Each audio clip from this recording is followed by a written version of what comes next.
అందరికీ నమస్కారం. ఈరోజు తమిళంలో కొన్ని పదాలు నేర్చుకుందామా?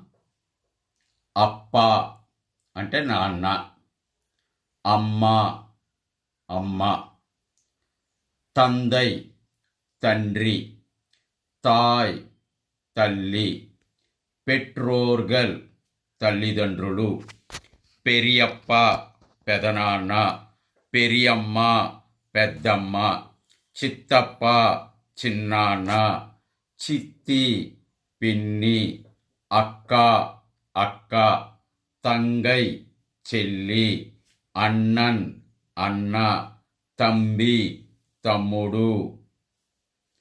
ఇలా కొన్ని పదాలు ప్రతిరోజు మనం నేర్చుకుందాం. మీరు సంప్రదించవలసిన ఫోన్ నంబర్ 9393014144. నచ్చి సబ్స్క్రైబ్ చేసి